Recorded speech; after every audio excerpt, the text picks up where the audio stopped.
Halo teman-teman semua, pada pertemuan kali ini kita akan belajar mengenai auto layout dasar, yang mana teman-teman akan belajar apa sih auto layout itu dan bagaimana cara penggunaannya, tapi masih di dasar. Baik, jadi untuk yang teman-teman pemula saat ini sangat cocok untuk dipelajari berkaitan dengan auto layout. Kita akan belajar terkait fitur-fitur yang ada di auto layout dari awal sampai nanti yang di advance-nya. Jadi untuk playlist ini kita juga mengarahkan untuk pemula sampai dengan UI UX yang mungkin sudah advance. Oke, kemarin kita sudah belajar bagaimana caranya membuat button dan melihat perbedaan antara auto layout dengan tidak untuk buttonnya, sehingga teman-teman harusnya sudah paham berkaitan dengan auto layout ini seperti apa untuk di awal. Oke, di sini saya sudah menyiapkan ada teks 1, teks 2, dan teks 3 teman-teman ya. Bagaimana sih caranya kita membuat auto layout untuk ketiga teks ini? Yang pertama teman-teman bisa klik mouse-nya lalu di drag seperti ini ya teman-teman. Nah, selanjutnya di sini kita bisa Shift A ataupun teman-teman bisa menggunakan juga klik kanan lalu di sini ada add auto layout. Itu sama saja. Nanti auto layout-nya bentuknya seperti ini. Ini adalah frame ya. Frame 2 namanya, kita bisa ganti auto layout atau apapun nantinya sesuai dengan kebutuhan teman-teman masing-masing. Dan kita lihat di sini untuk ikonnya bentuknya seperti ini teman-teman, ada garis 3 dan garis 3 ini menandakan alignment-nya ya. Alignment-nya nanti kita akan bahas secara detail semua fitur yang ada di auto layout. Nah, kalau kita lihat di sini sudah ada teks 1, teks 2, dan teks 3 ya di dalam auto layout ini. Nah, untuk fitur auto layout sendiri ada di bagian sini teman-teman. Di sini ada vertical layout, ada horizontal layout, ada wrap. Terus di sini ada horizontal gap ya, kelihatan warna merah di sini ya. Ada warna merah. Terus di sini ada horizontal padding. Padding itu adalah sisi di dalam atau spacing lah ya untuk di dalam auto layoutnya. Dan ini vertikal untuk sisi di dalam tapi atas bawah. Lalu di sini juga ada individual padding, jadi kita bisa membuat padding sesuai dengan yang kita inginkan dari kanan, kiri, atas, bawah. Lalu di sini ada advance auto layout. Selain itu di sini juga ada alignment ya teman-teman. Nanti kita akan bahas apa sih penggunaan dari setiap fitur ini. Di sini ada vertical layout, ada horizontal dan wrap. Yang mana di sini ketika kita melihat sekarang auto layoutnya itu sudah berada di horizontal layout, yang artinya dia akan memanjang ke kanan. Jadi jika ada tambahan dia akan memanjangnya ke kanan. Nah, selanjutnya bagaimana kalau kita ubah dia menjadi ini vertical layout, jadi dia akan ke bawah teman-teman. Nah, dia akan ke bawah seperti ini ya. Nah, kita lihat juga di sini. Di sini tuh sudah ada gambarnya. Jadi ikonnya itu menandakan si auto layoutnya itu mengarah kemana. Jadi mau ke vertikal atau ke horizontal atau wrap ya. Nah, kalau ini kita bisa lihat ini adalah horizontal, yang ini adalah vertikal. Jadi dari melihat icon pun teman-teman harusnya sudah paham. Oke. Nah, di sini teman-teman bisa dilihat di tengah-tengah sini ada spacing ya. Jadi spacing bisa diubah lewat sini nih, horizontal gap. Jadi horizontal gap kita bisa masukkan beberapa spacing. Jadi kalau diklik di sini 78 semua ya. Nah, kita lihat di sini ya. Nah, di sini harusnya 78 semua jaraknya. Kalau kita lihat pakai option, nah ini 78. Kalau di Windows mungkin menggunakan ALT. Nah, di sini juga 78 sesuai dengan auto layout yang ada di sini. Nah, lalu dengan wrap gimana, Mas? Nah, wrap sendiri adalah ketika nanti kita akan fix ya, akan fix untuk ukurannya di sini. Ya, kita bisa lihat di atas ini ada hug dan fix. Teman-teman gak usah pusing dulu, ini kita mau kasih tahu dulu kalau wrap seperti apa. Jadi kalau wrap adalah ketika si width-nya 262, lalu ada tambahan lagi, tambahan komponen di dalamnya, maka dia akan ke bawah. Jadi ketika kita tambahkan, nah dia akan ke bawah nih teman-teman. Mengikuti dengan pin-nya juga. Nah, di sini kita bisa lihat ya. Wrap-nya kalau mau ke bawah, gap-nya berapa? Misalkan kita maunya 18 saja. Nah, seperti ini. Jadi kalau ada tambahan dan melebihi, dia akan ke bawah ya. Dan kita lihat ikonnya ada di sini teman-teman. Jadi berbeda seperti itu. Nah, kita kembalikan lagi dengan hak konten, maka dia akan ke kanan. Gitu ya. Oke, sip. Nah, untuk layoutnya teman-teman sudah belajar ya. Sekarang kita akan belajar mengenai padding yang ada di sini.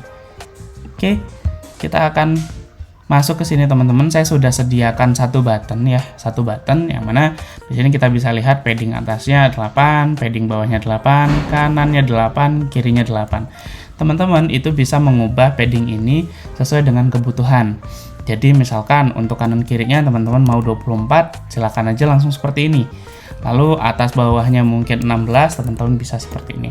Lalu gimana Mas kalau misalkan saya mau kirinya itu 32, kanannya 24, atas bawahnya 16. Teman-teman bisa masuk ke dalam sini, ada individual padding. Jadi silahkan di sini sudah ada nih ya left padding dan dia akan mengarahkan juga di sini. Jadi kita tinggal ketik aja 32 di sini. Nah, jadi sangat memudahkan sekali untuk auto layout di 32 ini. Gitu ya untuk left paddingnya. Lalu sebenarnya teman-teman juga bisa menggunakan advance auto layoutnya. Jadi untuk penggunaan nomor untuk paddingnya teman-teman bisa mengarahkan seperti ini. Ini kan kanan kiri ya. Jadi misalkan kanannya 16, kirinya 32. Nah, jadi kita mulai dari kanan dulu, terus kiri ya gitu. 16,32 berarti 16 untuk kanannya, 32 untuk kirinya. Jadi kalau dilihat di sini, nah kiri dulu. Maaf ya, kiri dulu 16, di sini 32. Kalau yang ini atas dulu baru bawah. Jadi 16, kalau bawahnya 32 seperti ini. Gitu. Nah, ini 32, ini 16.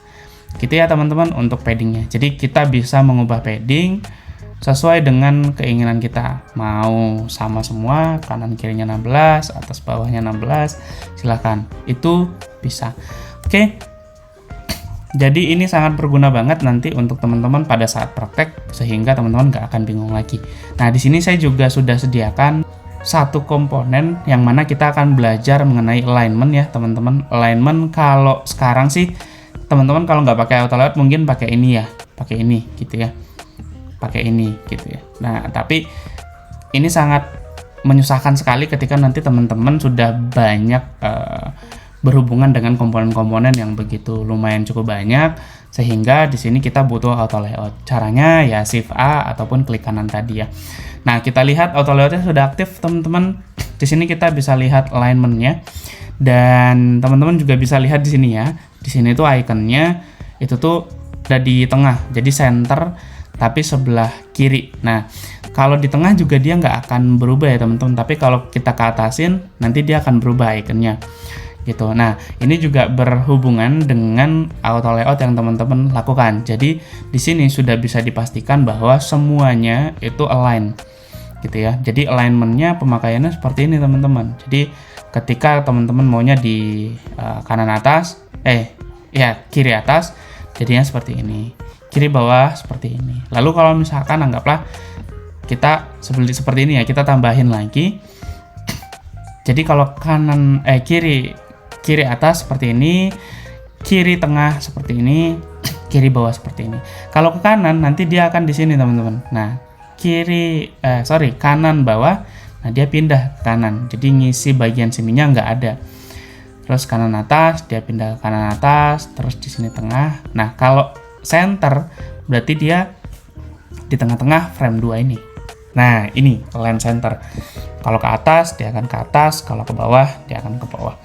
Oke, teman-teman, seperti itu untuk auto layout dasar, sehingga teman-teman nggak perlu khawatir lagi untuk menggunakan auto layout nanti pada saat teman-teman belajar membuat sebuah desain. Sebenarnya ada advance auto layout teman-teman. Di sini kita akan pakai auto layout yang ada di sini. Lalu kita coba klik bagian advance-nya di titik 3 ini. Lalu di sini ada advance auto layout settings. Nah, di sini sebenarnya ada stroke. Ya, stroke ini kita akan buat dulu untuk fill-nya ya teman-teman, supaya bisa kelihatan. Terus warnanya mungkin akan saya bedakan, ini merah, ini biru, dan yang ini adalah hitam. Oke ya. Terus tadi kita udah belajar padding, saya mau atasnya itu 32. Seperti ini ya. Oke, sip. Sekarang kita masuk ke advance auto layout, teman-teman. Nah, di advance auto layout di sini ada stroke.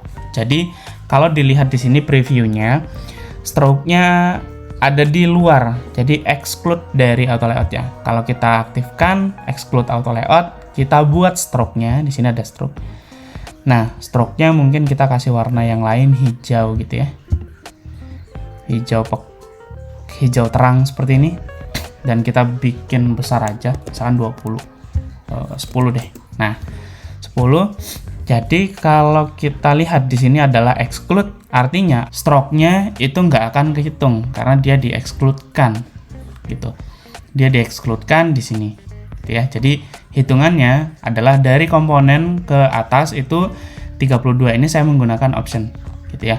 Nah, tapi kalau misalkan dia di-include-kan di dalam layout, artinya dia tidak akan masuk gitu ya. Nah, stroke-nya nggak akan kehitung. Jadi, stroke-nya nanti akan ada di luar. Nah, ini berhubungan juga dengan yang ada di sini. Nah, ini mau inside atau outside, dia akan mengikuti dari auto layout-nya. Jadi, auto layout ada di dalam, tapi perhitungannya dia cuma sampai yang batas putih aja. Batas auto layout yang putih gitu. Nah, berhubungan juga dengan yang atas, untuk padding-paddingnya juga sama ya. Jadi dia akan menghitung dari sisi yang bagian putihnya aja gitu. Nah, ini dia kalau di-include-kan gitu ya teman-teman. Jadi untuk pembuatan auto layout-nya. Terus ada canvas stacking. Jadi canvas stacking ini gunanya adalah kita untuk mengurutkan mana sih bagian yang paling atas, mana sih bagian yang paling bawah. Kalau sekarang adalah last on top, jadi yang terakhir adalah yang paling atas. Jadi kita coba paddingnya kita buat 0 dulu. Nah, kalau sudah buat 0 kita bikin minus saja. Nah, kelihatan ya. Nah, jadi last on top, jadi yang paling terakhir adalah yang di atas. Urutannya 1, 2, 3. Kita coba ngubah dulu, ini merah, ini biru, ini hitam. Jadi karena hitam yang paling atas, jadi hitamnya ada di paling bawah. Nah, tapi kita bisa ngubah juga kalau misalnya hitamnya mau dibikin paling atas. Jadi first on top. Seperti ini teman-teman. Jadi kalau misalkan nanti ada membuat sebuah profil yang banyak, terus buletan yang banyak, kartu yang banyak, dan lain sebagainya, itu bisa pakai first on top. Nah, di sini ada align text baseline. Jadi sekarang itu bisa membuat seperti ini teman-teman. Jadi kita align dengan teksnya. Nah, kalau di sini kita akan pakai yang bagian ini aja. Nah, di sini kita coba cek ya. Misalkan teksnya ini 12, saya ganti 9, terus ini saya ganti 5. Teks line-nya akan kelihatan ketika seperti ini. Nah, dia akan align bawahnya teman-teman. Tapi kalau sekarang sebenarnya nggak align-nya di tengah-tengah nih misalkan. Nah, terus pas kita giniin, nah dia akan align nih antara bawah-bawahnya. Jadi kalau mau buat text align baseline itu enak banget menggunakan ini. Nah, ini ya. Kelihatan ya, di sini sudah align untuk teksnya. Jadi teman-teman nggak perlu khawatir untuk membuat text line baseline seperti itu. Oke, teman-teman, untuk pertemuan kali ini kita cukupkan sampai di sini dulu. Semoga pertemuan ini bermanfaat untuk teman-teman yang baru belajar. Semoga dan jangan lupa juga teman-teman share video ini kepada teman-teman yang lainnya. Semoga teman-teman yang lainnya juga mendapatkan manfaat yang sama dengan teman-teman di sini. Oke, terima kasih teman-teman untuk waktunya. Seperti biasa dari saya, terima kasih.